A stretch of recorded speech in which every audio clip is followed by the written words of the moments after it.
Okay, so we're going to be in all kinds of different places today, and we're going to have a PowerPoint for you. And actually, did everyone get the notes? Did everyone get a handout? If you did not get a handout and you want it, then we need to get you one. So Christina up here, she was talking earlier, and so she's unprepared. No, it's okay.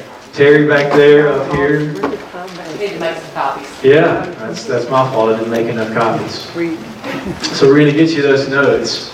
So while we're getting those notes, let's just review from last week real quick, right? Because we're talking about harvest, and we were trying to put the harvest in context to understand that we're going to see a great falling away and yet a great outpouring of the Spirit, a great harvest of souls as well. All right, at the same time, that's what's going to happen. This cataclysmic climax of good and evil, right, of the kingdom of light and the kingdom of darkness. Christ and the Antichrist. And so we set that table last time. So it's intense. This is not, a lackadaisical business as usual time frame. If we're going to reap the harvest that the Lord wants, we need to get serious and we need to heed His call and get on the same page with Him. Because things are only going to increase and accelerate when it comes to corruption and evil and deception and all the different things that we've been talking about. And so we want to rise up in the midst of that and be a bold voice of truth and of love. And so we're going to go a little bit, sort of zoom in. So that was sort of the zoomed out look in general at the harvest field. And then we're going to zoom in a little bit and look at a key principle of harvesting that we probably don't think about very much. And then Wayne Drain's going to come next week. And then after that, we're going to zoom out again a little bit and look at sort of end-time realities again when it comes to the harvest, okay? And then we're going to be kind of in the month of November, we're going to be talking about gratitude and worship and having thankful hearts before the Lord and all that, so I'm looking forward to that as well. And we may have some more harvest things. I don't know how much gratitude we'll get to. We'll see. This subject is so vast and so crazy. So, last week, real quick, just to see, those of you that were here and were paying attention, what did we say that the role of government is? Just shout it out to me. There you go, to restrain evil. Boom. Simple. The role of government is to restrain evil. So that was the easy one. And we talked about some different things when it comes to the setting of the stage for the Antichrist and all the precursory things that are going to take place. So we still have some notes up here. Good job, Pam. You're doing awesome. But just hurry it up. I'm just kidding. You're doing great. You're doing great. I'm kidding. I'm going to come under judgment. The wrath of Pam is no joke. Smart man. Got a balance. We're trying to do it timely, and yet we got to wait on things. We're waiting on the Lord, and yet we're trying to get things done. What's happening here? We're in this weird tension. No, it's good. It's good. Yeah, that's right. Hurry up and wait. So the role of government is to restrain evil. And so what is the role of the church then? We talked about 5 or 6 things. So what are the sort of the main roles of the church? Come on, you note takers out there. Oh yeah, there's all kinds of things. Advance the kingdom? Sure. Yeah. Make disciples. That was a big one we talked about. That's right. There you go. To be a house that contends, a house of prayer. That's right. Okay, awesome. So you guys were in this thing. That's great. Sometimes I feel like I'm losing you, but no, you're in this. It's awesome. Thank you. Let's do this. Let's interact. So some ladies, I won't mention any names, but they're kind of up here towards the front, had asked, hey Justin, your PowerPoint is great, but sometimes it goes so fast we can't. Can you give us a handout? And so can we give the Lord a hand? We got a handout for them today. It's going to be good. So for all you guys that are visual and like to take notes, I even got some blanks in there for you. So you're not off the hook. You can't just look at the handout and be like, oh, I'm good. No, you're going to have to fill in the blank. All right, so there you go. We're having fun today with some blanks to fill in on your handout. So I don't know if I'm going to be able to do a handout every single week, but we got one this week. And we'll see how it goes in the future. All right, so everyone got notes, yes? Okay, awesome. Lord help us. All right, James chapter 5, we're going to start. This is our key verse, once again, where everything's going to sort of flow out of this. I want you to hear this in James chapter 5, verse 7 and 8. It says, therefore, be patient. How many people in this room just patient is your number one thing? Patience. Anthony raises his hand over there. That guy can just sit there and just wolf down a Red Bull and just chill. He's good. Maybe that's true. That's true. That guy never sleeps. He just, I don't know how he's patient, but he does. He just sits there. That's awesome. Most of the time, for most of us, patience is not a real virtue for us, is it? It's tough, right? Look, I have twin girls that constantly fight and bicker and argue and whatever, and it's hard to be patient with them sometimes. They're cute and all of that, but they are a mess, and they will be competitive to the extreme. That's mine, whatever. I mean, as soon as they just recently had a birthday, and as soon as they started opening stuff, they want to go to the next thing. They're so excited about this, and they go to the next thing. And I'm like, wait, write your name on that, because it's going to get mixed up, and you're going to say, this one's mine, no, that one's mine. This one has a little scratch on it, so that one's yours, or whatever it is. That's how crazy they get about stuff. So my patience is tested all the time. God's teaching me. He's teaching me, and it's good. But okay, so think about this. Therefore, be patient. I know this is tough, and we're talking about harvest, but it's going to make sense. Brothers and sisters, until the coming of the Lord. So, in a sense, we're constantly waiting, aren't we? We're waiting for the return of the Lord. Waiting for Jesus to come back. So we need to find out what waiting is about then. If we're to be patient and to wait until Jesus comes, it can't just mean to sit around and twiddle our thumbs, does it? It doesn't mean that. So we need to bring some definition and clarity to what that means. Because it actually has quite a bit of depth to it. So listen to this. The farmer, here we go, talking about the harvest field. The farmer waits. Everybody say waits. Waits. The farmer waits for the precious produce. I like that. The precious produce of the soil. If you want to see some precious produce come out of your life, there's going to be some seasons of waiting. Hello? But it'll be worth it. It's precious produce. Being patient about it. Why? Until it gets, this is interesting, until it gets the early and the late rains. Now we can talk about the birthing of the early church and how that was the early rains, and then at the end and the culmination of the church, it's going to be the latter rains, right? We had that first initial outpouring of the Spirit, and we're going to have a final great outpouring of the Spirit. Sure, that's good. That's Bible. But we can pull it into some other meaning as well there. So it says, you too be patient. Strengthen your hearts, for the coming of the Lord is near. So the farmer has to wait. Okay? So think about that. This is a necessary and essential, yet often misunderstood or neglected part of reaping a spiritual harvest. Meaning growth, fruit, breakthrough, increase, whatever. Okay, so here it is. Here's your 3 blanks right in a row. So get ready to write real fast. But it's necessary and essential, right? To reap a harvest, you have to know how to wait on God, rest with God, and hope in God. Wait on God, rest with God, and hope in God. You got that? Waiting encapsulates all those things. Waiting, resting, hoping. And to persevere through the current season unto seeing God ultimately produce the end results. Here's the thing. We can prepare, we can break up the fallow ground, we can sow the seeds, we can do all that. I mean, you need to do that. Right? Both in the natural sense, if you're actually a farmer and you're gardening, and for us in the spiritual sense. Sowing seeds, whether it's finances or speaking the word to people or whatever it is. You got to do that. You got to get your heart posture. You got to break up that hardness. Let the Holy Spirit come in and soften and do some rearranging. That's good. That needs to be done. We need to be seeking that all the time. Doing that all the time. Engaged in that process. But there's a part that you can do and there's a part that you can't do. Okay? The farmer has to do his part, get the ground ready, plant the seeds, and then he has to sit back. Right?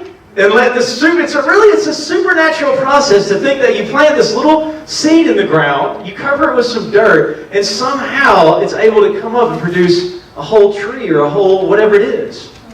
It's a miracle, really, that goes on. You can't make that happen.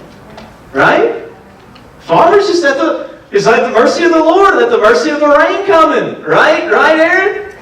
The sun's shining and all that. He can't produce sun. Of Of course, in our day and our time, we've cheated a little bit and figured out irrigation and fertilization and all those different things, and now we've cross-pollinated and done all this hybrid stuff that maybe gone a little bit too far or whatever, but whatever. I'm not expressing my opinion about that. Sometimes it's good, sometimes it's maybe not so good. Because human beings know how to push things past the limit sometimes, don't they? They take a good thing and they take it so far that it becomes a bad thing, actually. So think about that for a second. We have to wait for the rains. We have to wait for life to develop, for God. Remember what Paul said? He said, I was able to plant, someone else was able to water, but it's God that causes the increase. That's what Paul was saying. As he's explaining the ministry, he's explaining the spread of the gospel. And so during that, then after that, after the sowing and the waiting, then the harvest comes. So there's a critical process. What I'm trying to say is this. This is where we're getting to your blank. I know you guys are like, come on, get to the blank. There's a critical process that takes place between sowing and reaping that we need to go through. Hello? We need to go through it.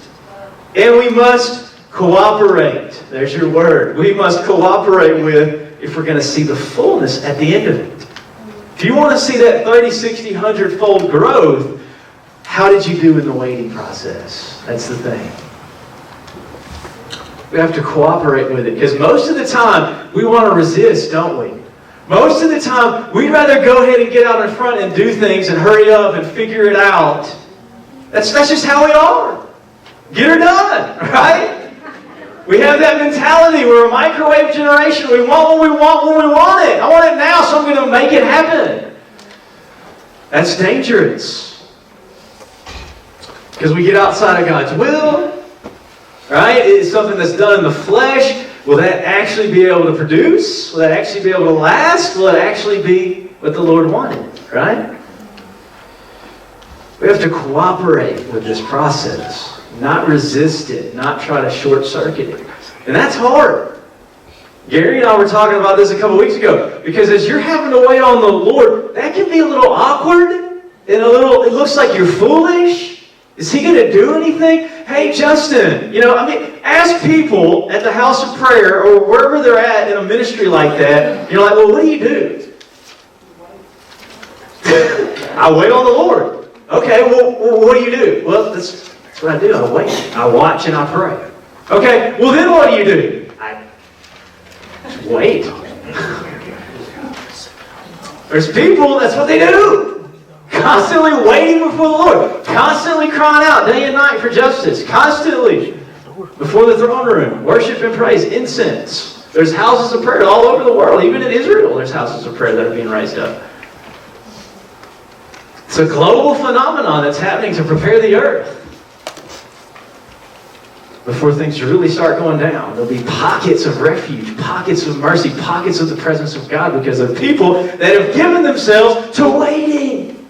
Yeah. And it may look foolish and people are like, what's going on? You should be out there doing X, Y, Z. God will vindicate it at the end of the day. When it's harvest time, they'll be the ones ready. Amen. God will back them up. Yes. God will pour out His Spirit because they've been faithful to wait. Think about that for a second. They've cooperated with the process. There will be others that will desire to have the same thing that they have. They're not going to be able to get it. Remember, just like the 5 wise and the foolish virgins. Some had oil in their lamps, the other ones did not. Hello. And the 5 wise who had stored up oil were able to go in with the bridegroom. The ones that did not store oil did not go in.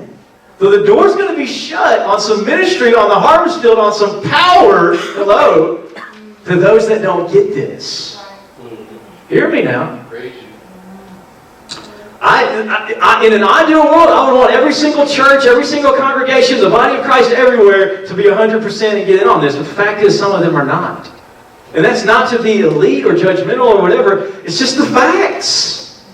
We don't want to get in that category. We don't want to be the foolish virgins. We want to be wise and get oil now. And it takes a history in God, waiting on Him, praying, positioning ourselves for that to happen. Hello. So let's think about this. The early and the late rains. This is how I feel like the Lord gave this to me.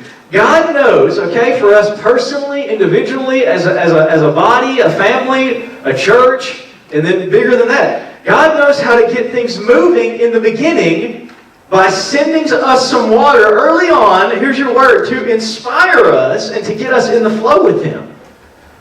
See, we need some divine inspiration. We need a Holy Spirit kick in the pants sometimes. We're just doing our thing and we think everything's good. And it's like, no, hey, wait a minute. Let me send you some inspiration. Let me send you my purpose and my plan, my passion to get you kicked into the right gear. You're in neutral right now. You're in autopilot. And I'm guilty as anybody of putting it in neutral or in autopilot. I need this. I need the rain sometimes, the Holy Spirit, the presence, the Word of God, a rhema word to come and hit me now where I'm at. Yes. God knows how to do that in the different seasons to get us initiated into that season.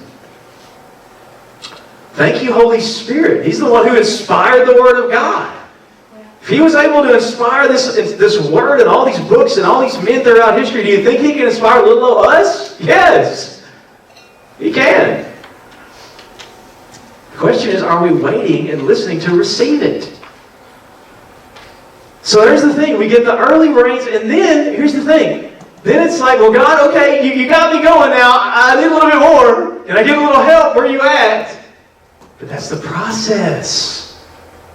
Because if God just continued to do that for us over and over and over again, what would happen?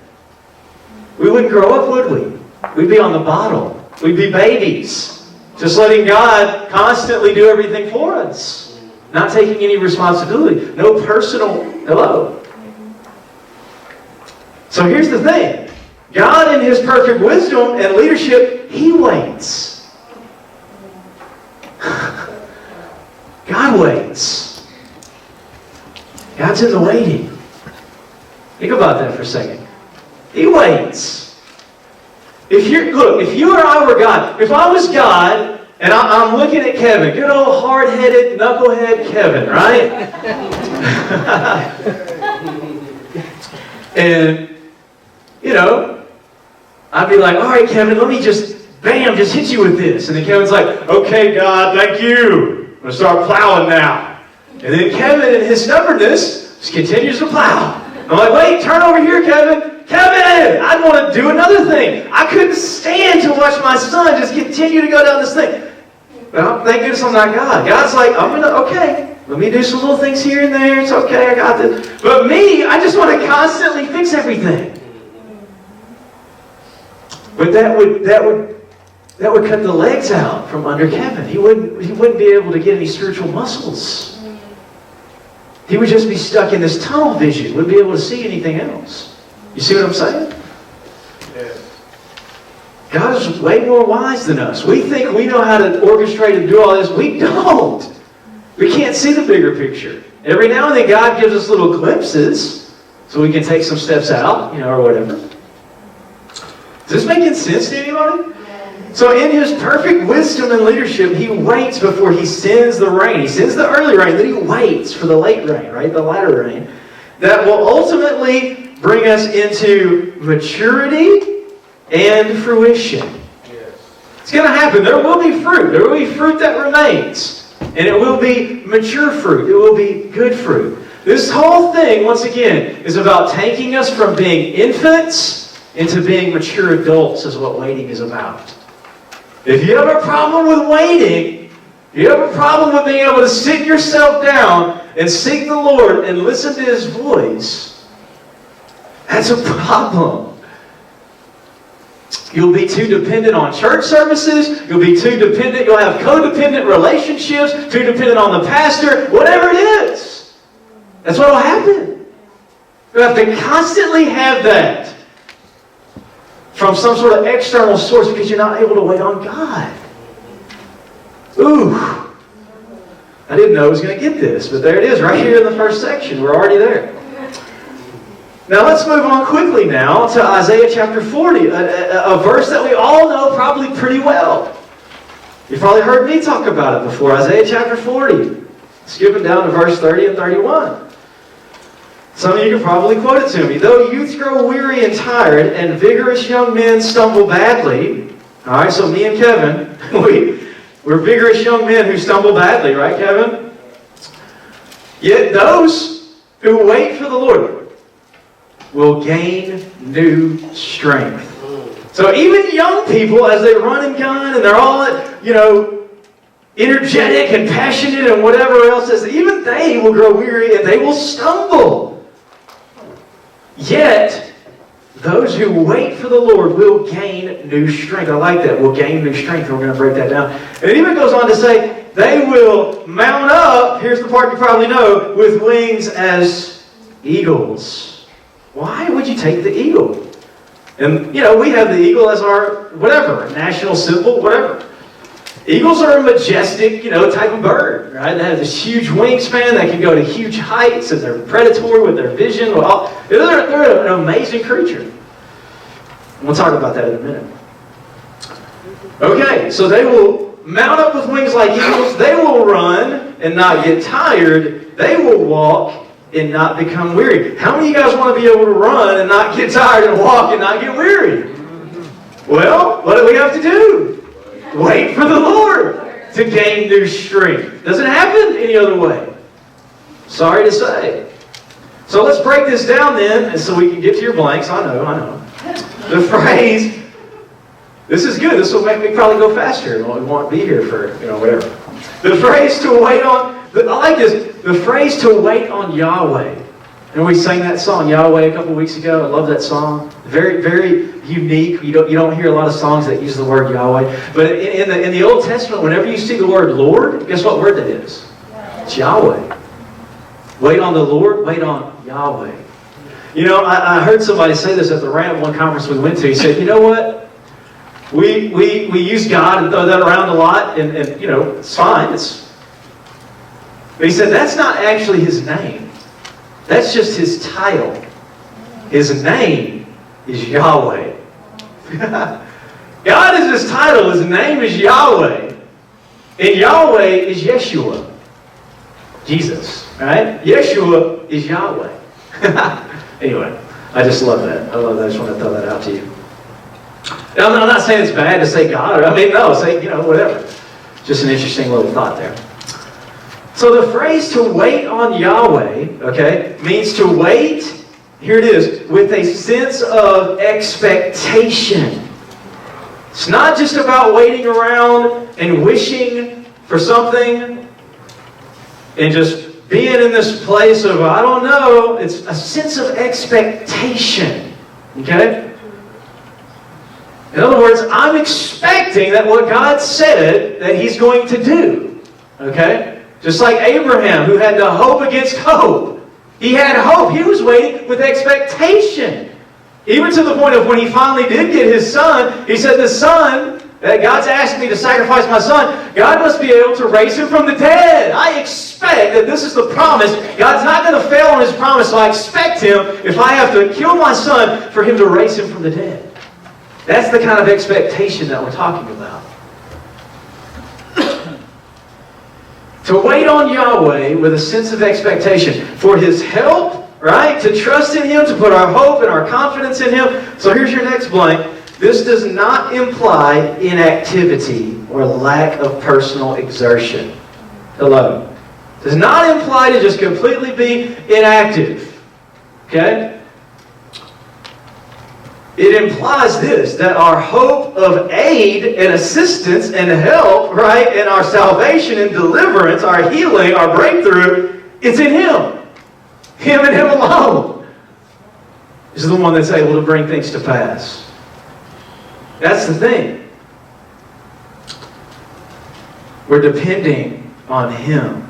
Now here's the thing. This whole inactive thing, we're not talking about being lazy. We're not talking about using an excuse to... Because some people will do that and say, well, just let me pray about that, brother. And then 3 months later, hey, man, what about that thing? Well, I'm still praying about that, brother. And that's fine. Some of that, like I said, I'm not poking fun. Some of that's legit, okay? But then sometimes, once again, it's somebody just superficially whatever.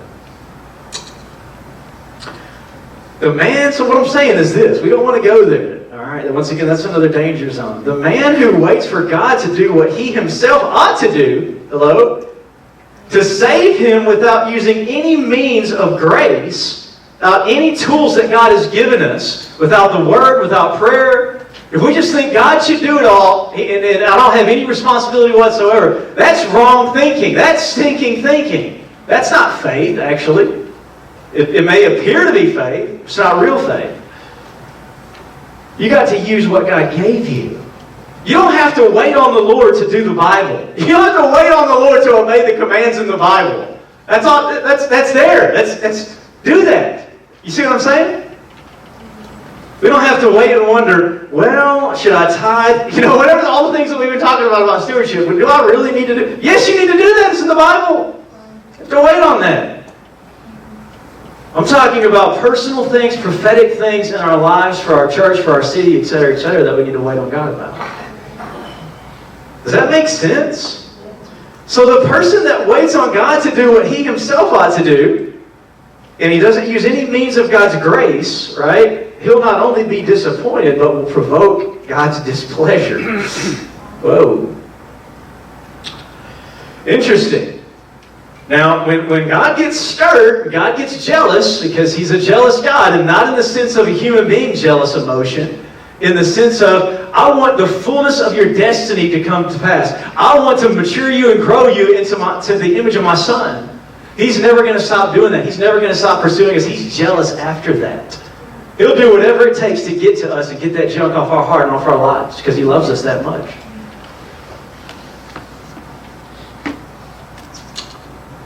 But get ready. Hello. What does it say in Hebrews? That our God is a consuming fire. There you go, John. Our God is a consuming fire. And I tell you, man, when you're having to wait on the Lord, your flesh will get on fire. You'll be itching to do something. Okay, Lynn knows what I'm talking about. When you have to wait and you're like, I'm not sure, your flesh is going to want to try to leap out. But that's a part of the thing. To have to restrain that and submit to the Lord again. It's a part of the process. It's a part of maturity. It's a part of growing up. I'm not going to let my flesh win this battle. I'm going to give it to God.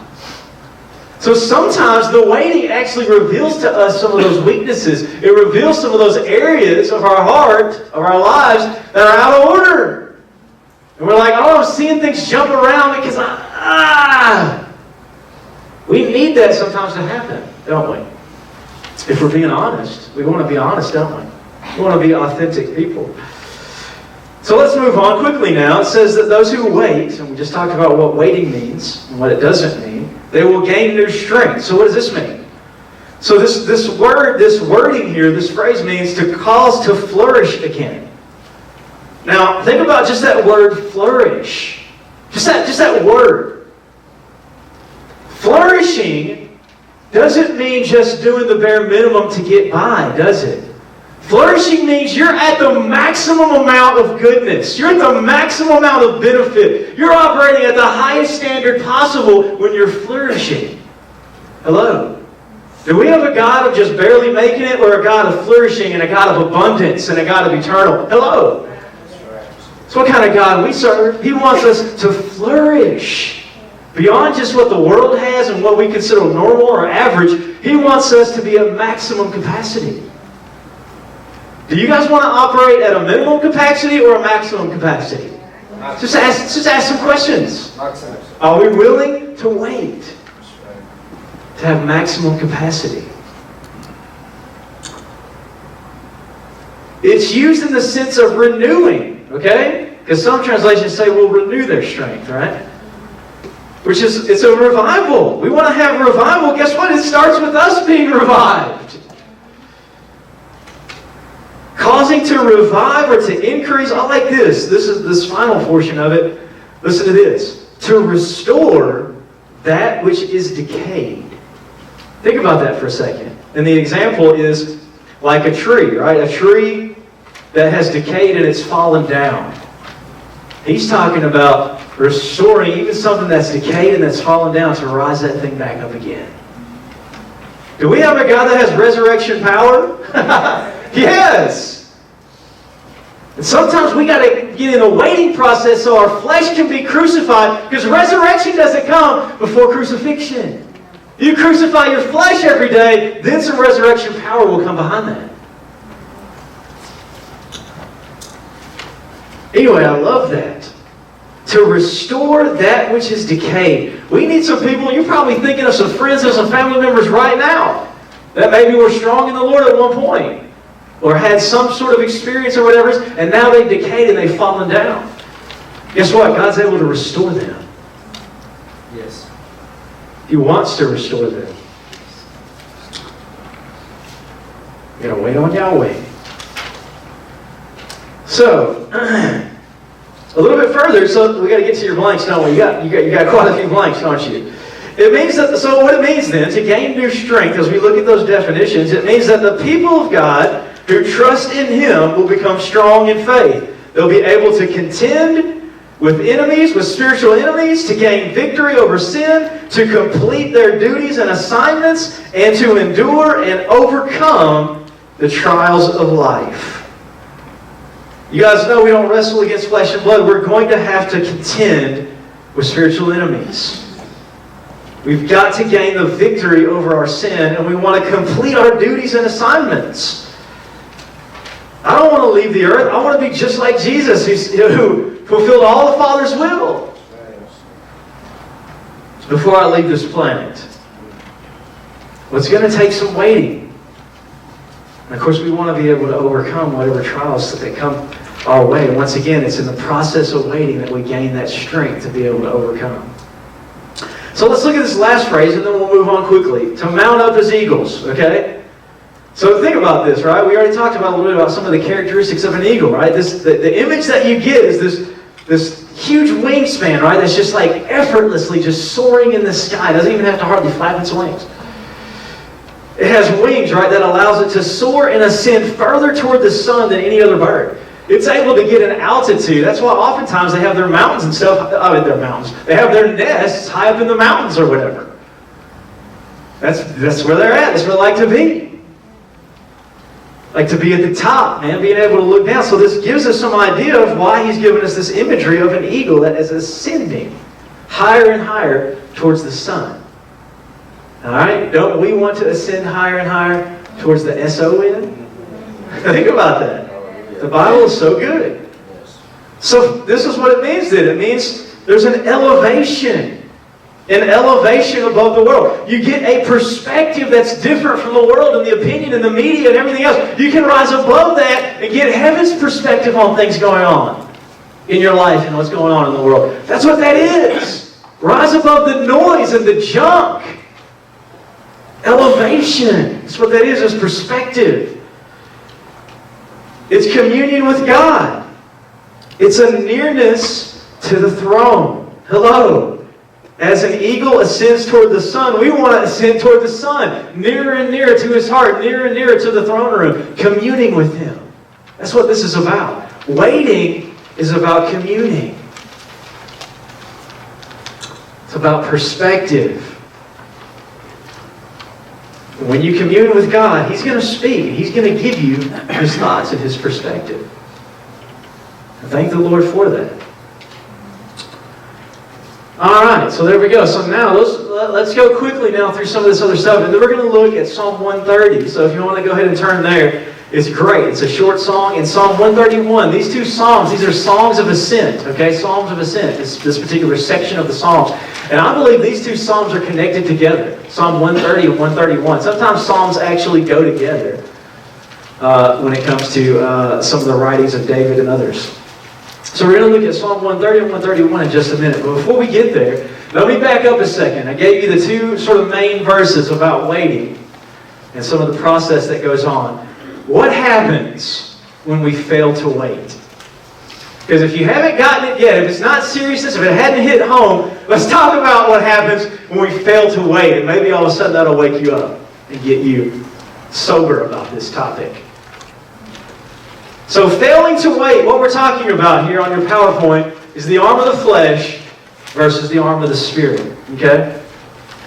When you decide to get out there with the arm of the flesh instead of waiting on the arm of God or the arm of the Spirit, once again, you're heading down a dangerous path. We can just look at some short biblical examples. All right, let's just look. If you actually, we can go back and talk about Abraham. Him and Sarah failed to wait, didn't they? They tried to once again, extend the arm of the flesh and have that baby be born, right? Outside of the timing, outside of how God was wanting to do it. They couldn't wait. They waited for 100 years plus, and we thought, man, I don't know if this is going to happen. We've been waiting and waiting, and so they had to, boom, the arm of the flesh crept up on them. There were consequences for that. Real consequences that actually continue on to this day in terms of nations, actually. We don't have time to get into that, but some of you know what I'm talking about. There was a prophecy actually over Ishmael that is coming to pass today when it comes to the Middle East. And we'll talk about that at another time. But think about that. Failure to wait had huge ramifications for us still today. Okay? Moses. Remember Moses? He didn't wait either. He was meant to be a deliverer and to set free the people that were enslaved to Egypt, but he took matters into his own hands, didn't he, ahead of time and beat that guy to death. Right? And so he had to flee into the wilderness. For how long did he have to go there?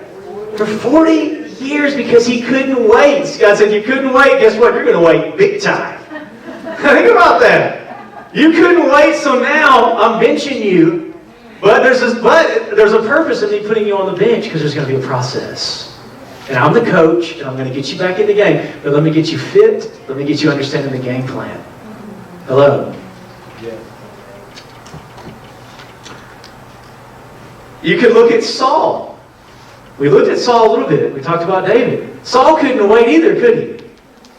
There was multiple times with Saul just being, well, I'm not going to say that. You can fill in the blank. Fill that in the blank. Being a jack, okay. He was a stubborn mule. And actually that word's in the Bible, so we could say that, but whatever. And what happens? They're supposed to go and take everything and everybody out. And of course they don't do it. They keep some of the stuff. And they're waiting on Samuel to come and offer a sacrifice. You remember that? And he's delayed. And Saul's like, oh man, we're here. And we need the Lord. And we need to move forward. I can't wait any longer. And so he goes and he does the sacrifice himself. Whoa, you can't, that's holy, man. You're just treading on some sacred stuff. You don't think that God's going to respond to that? You didn't wait on the man of God to come and to offer the sacrifice properly. You just thought you could casually do it yourself? No, sir. And of course Samuel comes and he's like, why am I hearing all this? What's all that bleeding in the background? Weren't you supposed to take out all the animals? And of course Saul's thought, man, we could look at that whole story. That's a whole other sermon in itself. Because he says, well, just go out with me with the people so I don't look so bad. That's really what he said to Samuel. Well, I know I screwed up, man, but don't let it be in front of the people. I don't want to be embarrassed or ruin my reputation. So just come out with me. Oh, man, we can talk about that. We can talk about people and reputations, couldn't we? All right, but we won't. But even Israel, just at the nation as a whole, if you just look, there's many stories of them not being able to wait. But the one that comes to mind is when they're in the wilderness and Moses has to go up the mountain. They had this huge thing happen where there was trembling and smoke and the voice of God, and everybody backed up, right? This whole thing, and they're like, whoa! We can't do it. Moses, you got to go for us. There's no way. They had this thrilling, scary, intense moment, and then Moses is gone for 40 days. Oh, what are we going to do? A golden calf. We got to, Aaron, build us an idol. What? Didn't you just see how God came down and warned you? And Moses is on the mountain face to face with God. And you're going to apply some false worship because you can't wait? That's what will happen. You'll start worshiping yourself. Or like I said, you'll start leaning on other things. You'll have idols that you'll put in front of God because you're not waiting on Him. Oh. A calf of gold. I don't... What? Where did that come from? Suzanne Newman, you've been teaching Sunday school for all these years. Where did that pop into their minds? What do you tell the kids? How do you explain that to the kids? Well, kids, they got bored and so they made something shiny. And I don't know.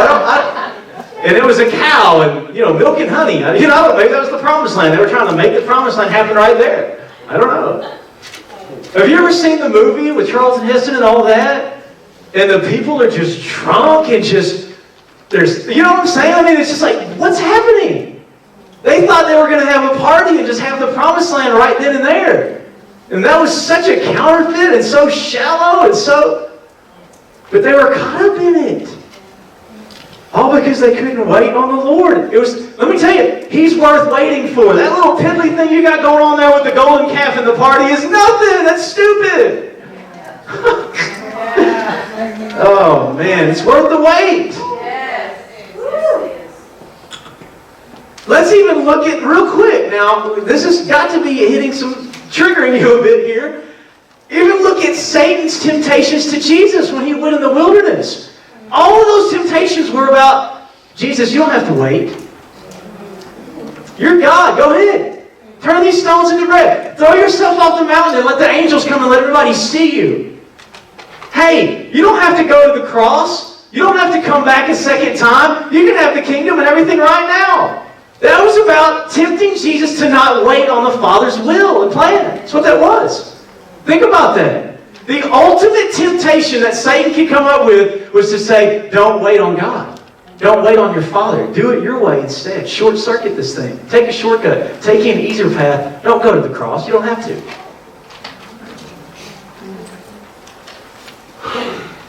That's huge, is it not? Don't wait, Jesus. Don't go through the process. Do you know that the Bible actually says that Jesus learned obedience through suffering? Jesus learned obedience in the waiting process. And sometimes that waiting can be a bit of suffering. It can be a bit of tension. It can be a bit of pain. Jesus had to go through it. If we think we don't have to go through it, I think we're disqualifying ourselves. You cannot short-circuit the Father's plan. And that's what Satan tempted Jesus with. You can gain the kingdom through an easier, quicker method that's outside of God's will. But here's the thing. Jesus had to wait, and Jesus is still waiting. Understand that.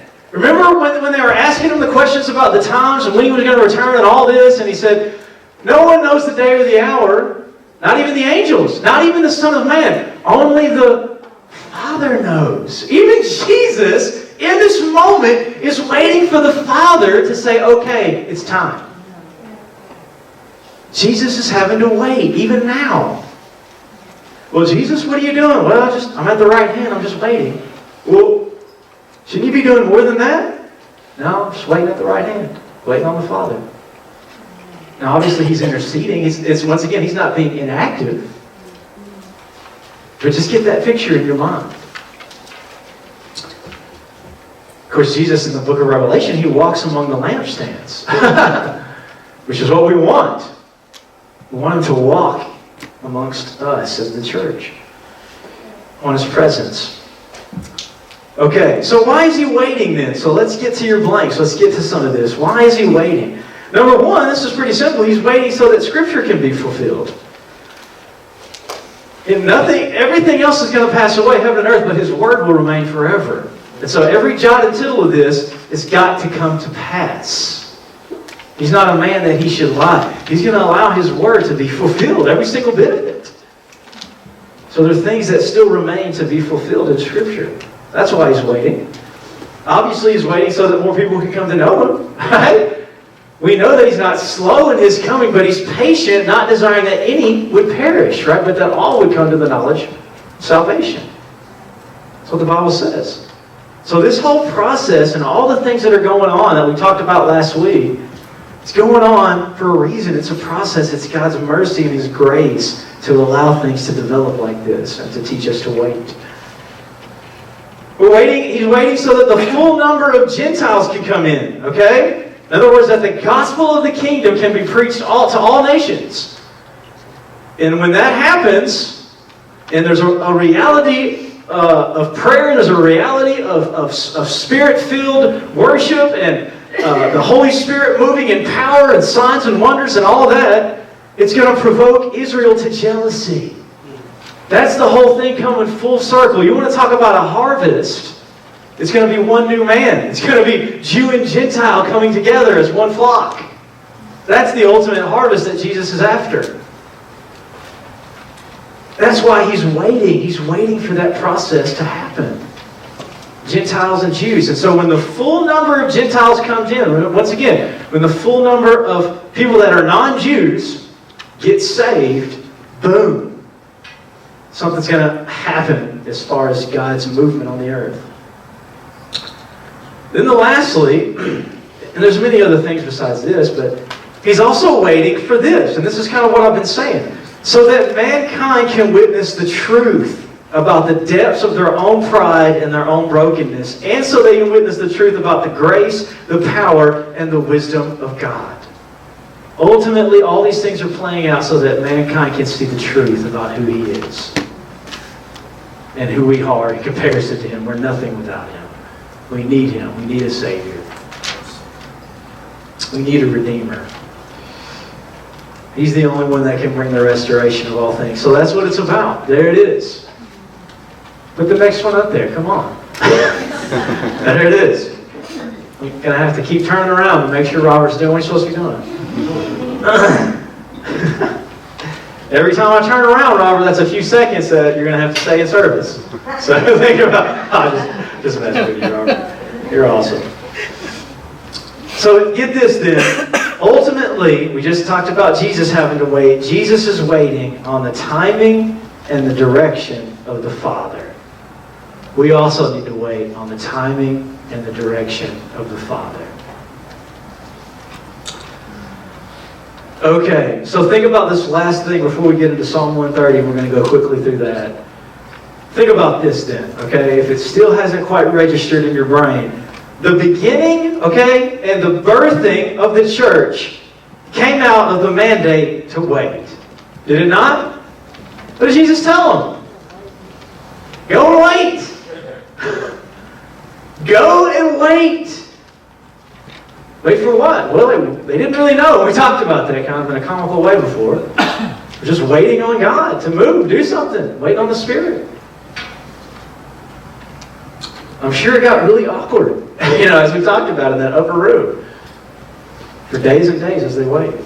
So think about that. The beginning and the birthing of the church came out of the mandate to wait. Guess what? The ending, we already talked about this, and the culmination of the church will come out of the hope, the strength, and the co-laboring that develops through waiting. It's the whole thing. The church was started with waiting. The church is going to end with waiting. Isn't that interesting? Now, do you think waiting on the Lord is important now? Now, do you have any desire to be patient now? You ready to fight the flesh now? Just trying to stir you and motivate you a little bit. So let's look at Psalm 130. This gets pretty real right here. Alright, Psalm 130. Hopefully you're already there. Out of the depths, listen to this. Out of the depths I have cried to you, Lord. Hear my voice. Let your ears be attentive to the sound of my pleadings.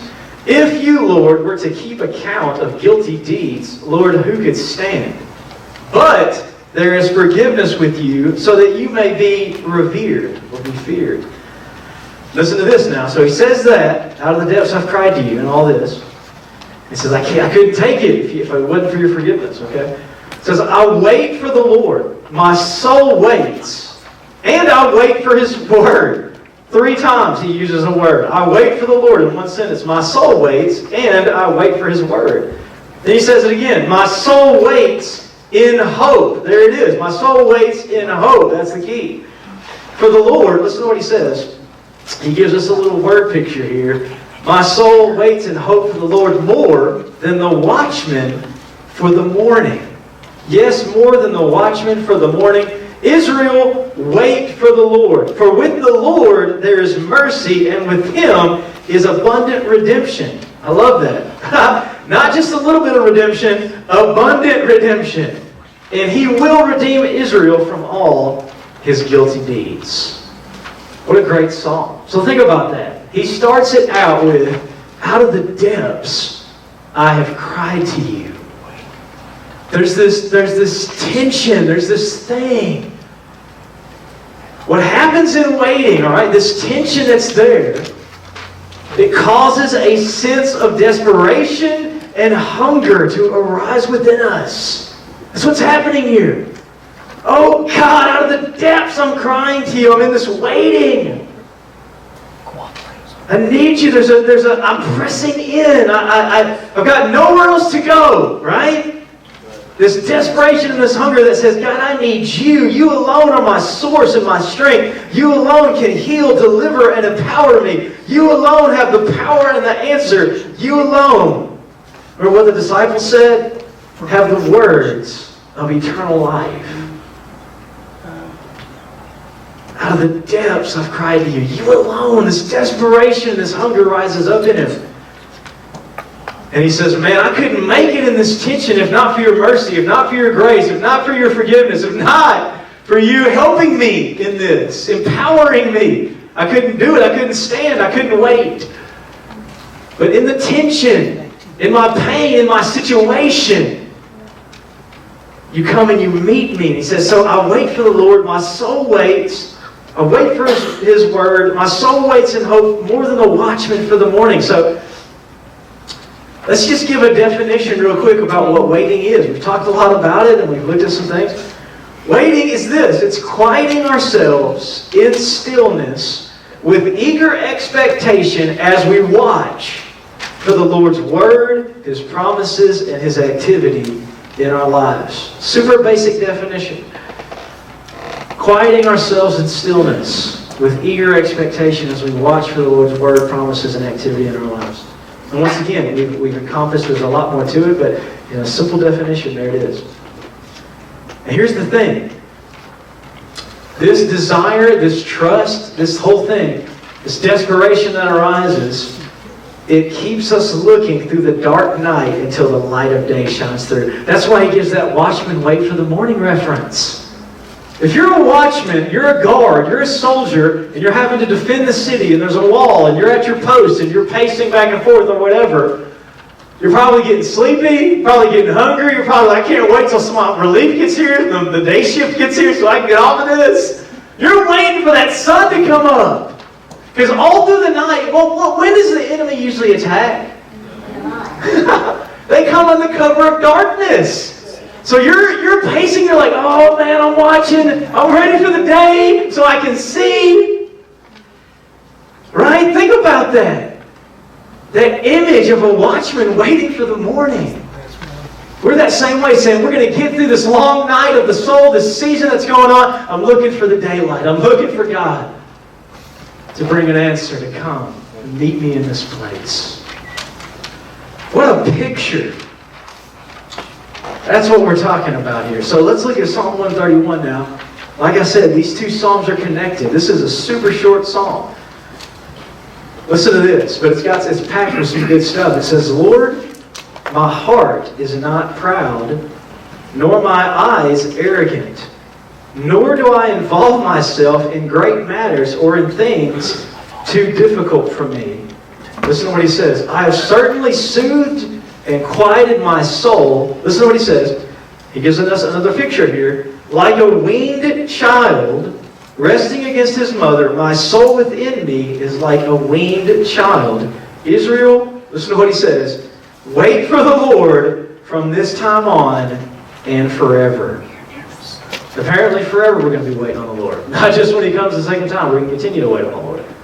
And of course it's, it references the millennial reign and other things. I don't know what we're going to be doing in eternity for billions and billions of years. I'm going to wait on the Lord. What do we do now? What's next? What's happening? Let's go. Right? We're going to be in this supernatural reality. I'm going to not go there. But think about what David says in Psalm 131. He says, Lord, my heart is not proud, nor my eyes arrogant, nor do I involve myself in things too difficult for me. In other words, he's saying, this waiting thing is humbling. I'm not going to try to figure this out. I'm not going to try to force something. I'm not going to try to demand and give you an ultimatum that if you don't do this, I'm walking away. Or because some people do that. Some people say, God, I expect you to do X, Y, Z in this amount of time, in this way, and if you don't do that, you must not be real, you must not be good, I'm going to go do my own thing after you don't do what I ask you to do. That's dangerous to do that. You don't give God an ultimatum like that. And David, or this psalm writer here, I don't know if this is David or not, says, I'm not going to go there. I'm not going to get in my pride. I'm okay to wait. I'm not going to, once again, I'm not going to involve myself. Sometimes it's like God's ways are not our ways and His thoughts are high above. And now, God, I'll take whatever revelation you want to give me, but I'm content to wait on you and let you do what you want to do, how you want to do it. And then He uses this phrase about being like a weaned child. What does it mean to be a weaned child, right? It means, well, let me say this before we get back in trouble. Well, let me just say it. It means that you're not on the breast anymore. You're not there. You're not having to depend on the mother for the milk. You're weaned off of that now. You can eat solid food.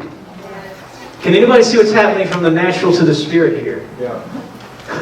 Because I went through the process and I humbled myself and I waited on God, I'm now like a weaned child. I've grown up into maturity. This is how you grow up in Christ. This is what it takes. This is the process. He's letting us know.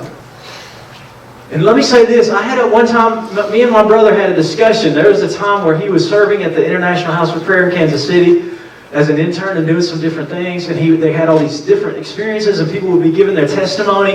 And he was desperate at that time. He was like, man, I want something like that to happen to me. I want to have an open vision, or I want to have this encounter or this or that. I'm tired of hearing about the testimonies. God, I want it to happen to me. And so he called me one day, and he was like, bro, I'm frustrated. I'm believing God. I've been here. I'm asking. I'm believing in faith. I'm not seeing it happen. So we had this whole discussion. And it was about maturity. And I said, bro, and I didn't really know what to say. I mean, how do you answer that? I mean, that's a pure desire of his heart. It's not like he was wanting a big house or, some sort of... He just wanted to meet God in a supernatural way. And I said to him, I said, bro, all I know to say to you is I love you and I think your heart's in the right place. And I know God's going to answer the desire of your heart in due time. But God knows each one of us and what it takes for each one of us, whatever level we're at, to be able to get us where we need to go. Some of us, He comes in real big ways because we're so jacked up. We've had such a history of being offended and blinded and hurt. He has to come in a really big way. Others of us that have been protected and raised and different things, He doesn't come that big. That's just the way it is. He tailors things to us as individuals and our experiences and everything else. So you're not going to have what Justin Rizzo had or whoever else that's up there. Yours will be different than that, and that's okay. He knows what you need. If He gave you too much or too little, it wouldn't accomplish what it needed to do for you. You wouldn't have to activate faith. You wouldn't have to... I said, so bro, there's something happening here that the Lord is wanting to teach you. He's teaching you something. And just because He's not doing it through a huge sign in the sky doesn't mean it's not important. Does that make sense? I don't know if any of you guys have been there, like my brother was there. I've been there. Desperate for God to do something huge. And God was trying to get to that huge thing through these other little avenues that I was ignoring, thinking that's not it, that doesn't matter. I had some sort of other thing that I wanted to happen and it wasn't good enough.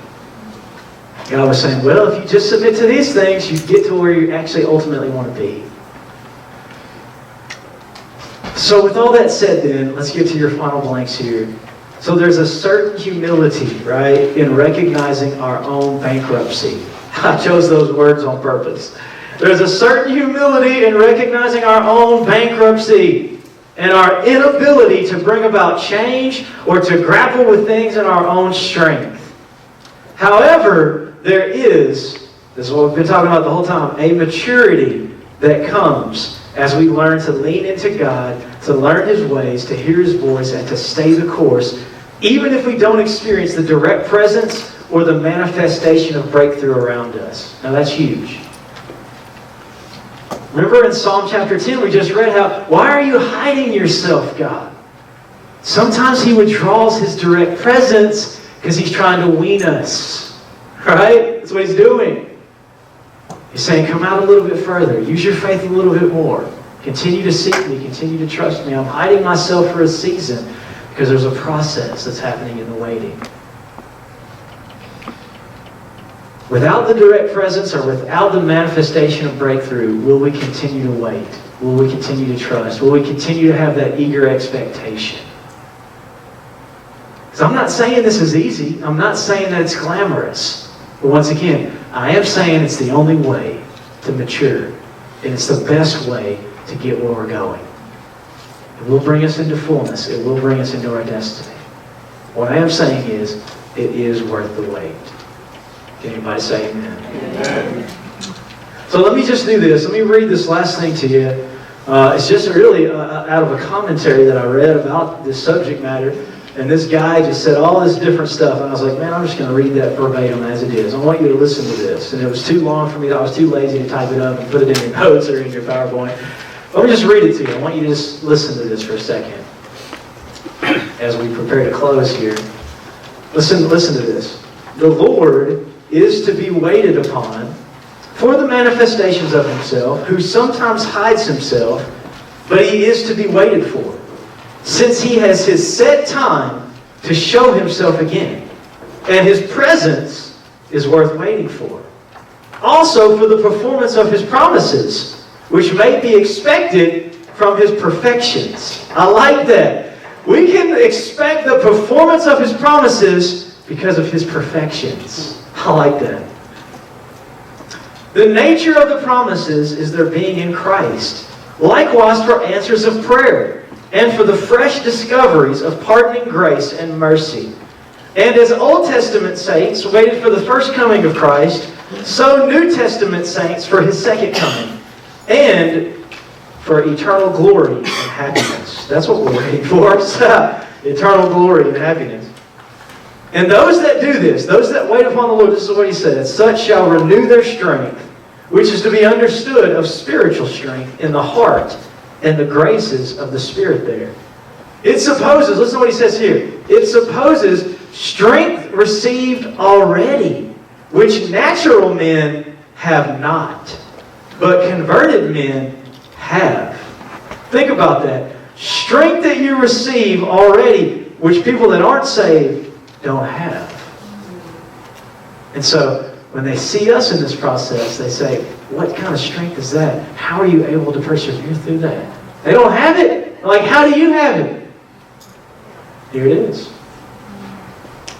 But it says this, converted men have it, and yet they want more. And more they shall have, to assist them in the performance of duty, to enable them to resist Satan and his temptations and the corruptions of nature, and to cause them to endure afflictions and persecutions. How many of you know that persecution is coming?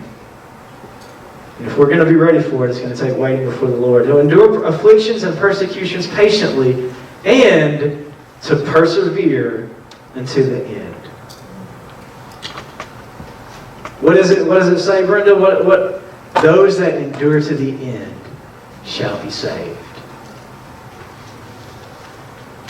One of Brenda's favorite scriptures, maybe. I don't know if it is or not, but I know that she's quoted it before and pondered about that scripture. Those that endure to the end shall be saved. Galatians 6, Galatians 6, verse 8 and 9, right? It says this. This is the final scripture we're going to read. For the one who sows to his own flesh will reap destruction from the flesh. Remember, the arm of the flesh versus the arm of the Spirit. If you don't want to wait, it's the arm of the flesh. If you wait, it's the arm of the Spirit. But the one who sows to the Spirit will reap eternal life from the Spirit. And listen to what he says here.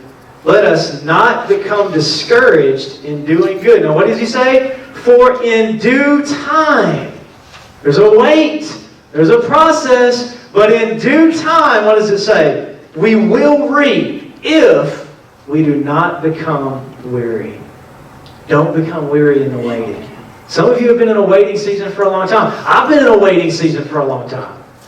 To be honest with you, in lots of different ways. And many of us are there. Many of us have been there. Many of us are going to be there. There's going to be seasons of waiting. But here's the thing. Let me give you this last sort of illustration as we close.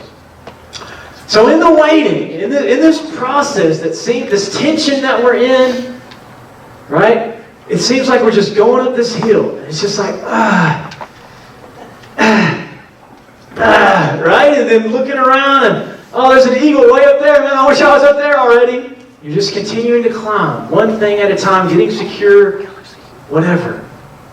Checking your line, whatever. Any of you guys that rock climb or mountain climb or whatever. And it's this slow thing that you're just like tired, and as you go higher, the altitude, right? The air gets thinner, it's harder to breathe. And it's like, man, I'm sweating, and yet it's getting cold up here. I'm hot, but I'm going to freeze if I don't, right? I mean, this whole thing, I'm dehydrated. And you finally get to the peak. You finally get to the top. And what happens when you look and you survey the situation?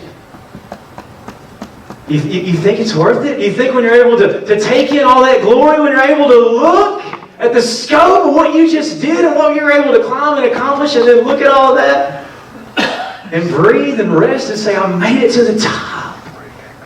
And then when you decide to come back down, let's just say that there's a path to come back down, whatever. You chose to go up the hard way. And that's the thing with the Lord. He's like, it's okay. Inch by inch, step by step, choice by choice, yes by yes, day by day. And then when you finally get there, you've been the one that's just been one thing after another, and then Jesus says, okay, you waited, you've been faithful, move out of the way. He takes the wheel and forces it down the thing. And you're like, whoa, I was just used to going like one thing. What's happening, Jesus? No! And Jesus is like, I'm a good driver. Let's go. You waited. And you could have forced this to happen. You could have done this. And now dominoes are going to start to fall because you waited. You could have made something happen. But now, watch what happens when you let me be in the driver's seat. You see what I'm saying? There's this ebb and flow of wait. And then Jesus is like, boom! Answers come. Fulfillment happens. Outpouring, whatever. Increase, the harvest. Here and there in our lives. And we get back and he's like, all right. Here's your hammer again. Here's your line. Okay. That's what it is it not? But man, hold on. Jesus says, let's go. And he puts the pedal to the metal. And you're like, man, this is great. This was worth it. If I had tried to do all of this, there's no way I would have been able to make it happen. I looked like an idiot as I was waiting, and my flesh was on fire. But now we're hitting the road, Jack. We're going to places I never thought we would be. You see what I'm saying? Is somebody getting excited about that? You're about to get on the downslope. I believe. But get ready, you're going to go back to the upslope. It's what Mike Bickle says. If things are really bad, just wait. It's going to get better. If things are really good, just wait. It's going to get worse. This is what it is. Part of harvest is their seasons. Recognize your seasons. Make sure you wait and let the process work within you. Right? And then watch Jesus put the pedal to the metal. And you're just going to be in awe. God, look what you did in a matter of days. I could have spent years trying to do this.